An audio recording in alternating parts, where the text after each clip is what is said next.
Why Hitler killed millions and the lessons for today. What drove an entire government to orchestrate the murder of over 6 million Jews? And what can we learn from that darkest chapter in history as we examine how nations today treat vulnerable populations, like illegal immigrants in the United States? In this video, we'll dive into the 5 core reasons behind Adolf Hitler's genocidal campaign, and we'll thoughtfully explore whether history's shadows echo in modern times. Germany after World War I was in economic ruins. Humiliated by the Treaty of Versailles, weighed down by massive debt and engulfed in political chaos. In that broken nation, a man named Adolf Hitler rose to power, offering a seductive promise to restore pride, rebuild the economy, and give Germans someone to blame. That someone became the Jews. Reason number 1, scapegoating in times of crisis. Jews were falsely blamed for Germany's defeat in World War I and its economic meltdown. Nazi propaganda painted them as the greedy bankers, the backstabbers, the enemy within. When people suffer, they search for someone to blame. Hitler gave them a target and a lie.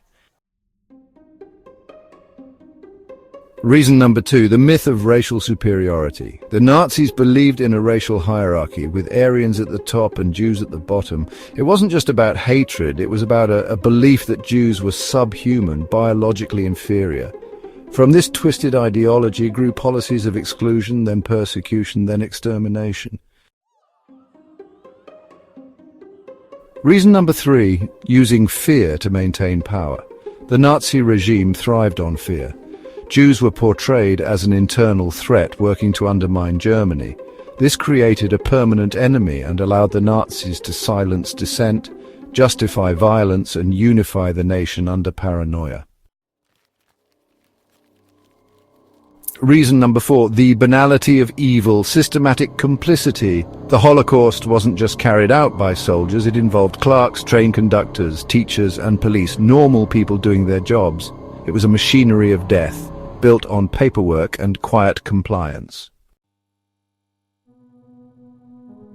Reason number 5, the silence of the many. Millions of Germans knew what was happening but said nothing. Some feared speaking up, others didn't care. Many thought it wasn't their problem.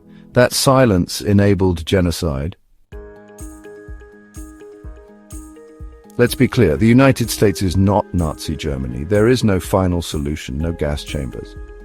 But the comparison isn't about sameness, it's about warning signs. The lesson of the Holocaust is this: when fear overrides compassion, when bureaucracy strips away humanity, when people are labeled problems instead of human beings, atrocity becomes possible. America must uphold the values it was built on: justice, inclusion, and dignity for all. The Holocaust didn't start with death camps, it started with words, with walls, with silence.